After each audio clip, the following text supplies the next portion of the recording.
alamin ho natin sa quad hearing. If I may just share. Is that, Father? What is These are that? the list Sige, of go the ahead. members Sige. that we have. Members ninyo ng programa, apa, programa Paglihom. 329 names. Ah. Pinaslang lahat. Lahat ay may affidavit. Lahat ay pwede magpatotoo. Lahat po ay may pamilya na wala ng breadwinner. At ngayon ay naghihikahos, ngunit lumalaban ang hangad, katarungan sa bansang makadiyos. Hindi dapat palakpakan ang pumapatay. Dapat ito kinakalinga at hinihilom. Marami po salamat. Father, ganito.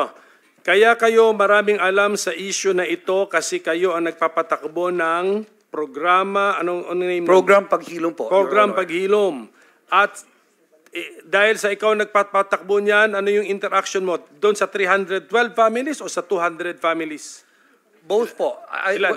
How many families ngayon We have ka-interaction mo? 312 families. 312 families yung ka-interaction mo kasi Yes, po. namatayan sila lahat. Yun po.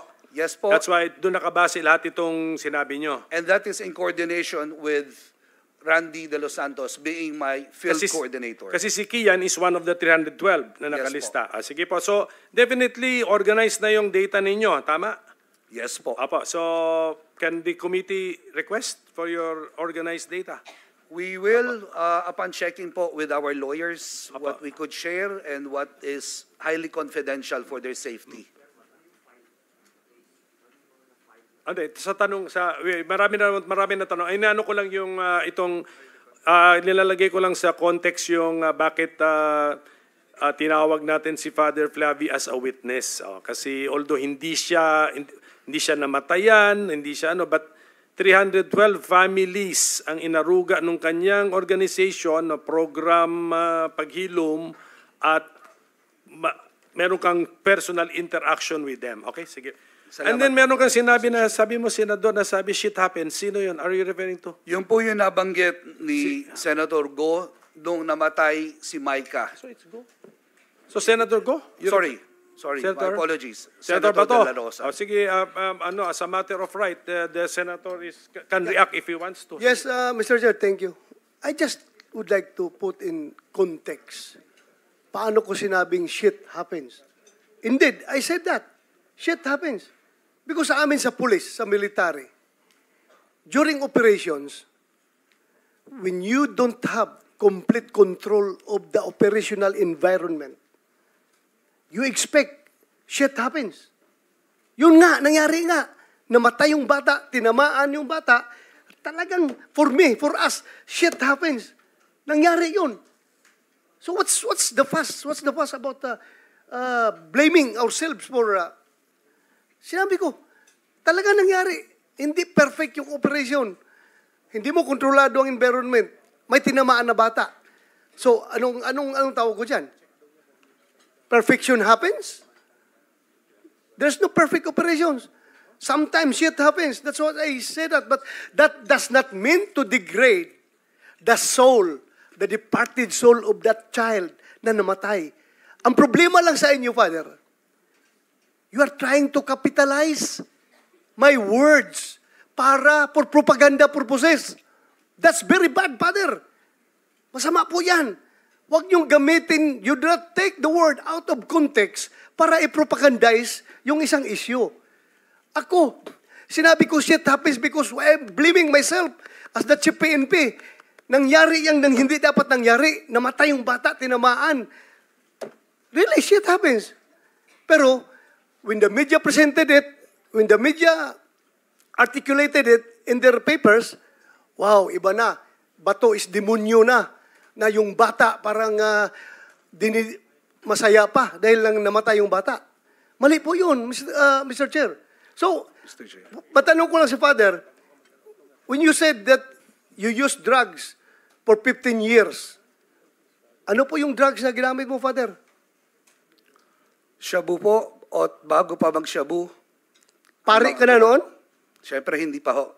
Hindi ka pa pare? Natural po. So, 15 years. How old ka nag-start gumamit na shabu? Father, ako sagutin niyo. Ako sagutin niya. Mr. Chair, Simula po ako ng 16. 16. Opo. 16 plus 15, that's 31. Kailan ka naging pare? 2006. 2006. How old were you? 2006. 31 ho. 31. So meaning, nasa loob ka pa ng seminaryo, gumagamit ka na Meron siya po mo. akong tinatawag na relapse, Mr. Chair. Relapse. That's good. I congratulate you for reforming your life. And Salamat being po. a good example. I congratulate you. You are a good example to this community. Salamat po, Mr. Chair. Pero hindi po ako gumagawa at nagfa-fabricate o pinapalobo. When you said that you do not intend to hurt the feelings of the bereaved, by the word itself, you already did. Salamat po, Mr. Chair. Well, depende sa inyo yan. That's subjective, Mr. Chair. Kasi sa akin, when I see shit happens, that's for us to blame ourselves. That shit happens. That is not intended for the people or the victim. And Can we contextualize? Aminado naman si Sento Bato, konektado ito sa 1-year-old na namatay, kaya kayo napasalitang shit happens. Yes, Mr. Chair. Can 3-year-old. Ilan? Mr. Chair, 3-year-old 3 years old daw. na nangangarap ding Okay. maging pulis. Sige, Father, ikaw familiar sa what happened doon sa 3 years old na namatay? Sige nga, so that we will see the Sa pagkaalala ko po ay ito po ay isang police operation at ang hinuhuli nila yung yung tatay, at dahil dito ay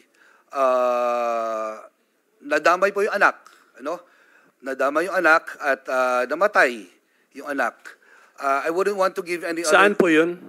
I wouldn't want to give Okay, any place and then date, and then sa incidenting yun, yung 3 years old lang ang namatay?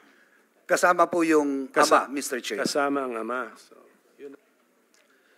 That is the context, ha? Yes. Yan yung context, ha, na nangyari ito. Yes, Mr. Chair, wala naman talagang pulis gustong pumatay ng bata. Kaya nga sabi ko, shit happens. Tinamaan yung bata sa crossfire. Kaya nga, nangyari yun. But Father, sa investigation ninyo, official police operation yon, na-confirm na din nyo sa HQ? It was po. Kaya Okay, may mga pangalan ng operatives. I think meron po, Mr. Chair, and ayaw kasi mag-appear po nung... Paki-organize na lang po yung data kasi Opo. isa na yan sa napag-usapan natin ngayon. We are interested in that police operation na may 3-year-old na namatay. Yes Kasama ng kanyang papa siguro, papa? Yes Kasama po. papa. Sige. Mr. Chair, na-autopsy rin po ni Dr. Raquel Fortun ang bata. So she can objectively provide the truth in this committee. Salamat po.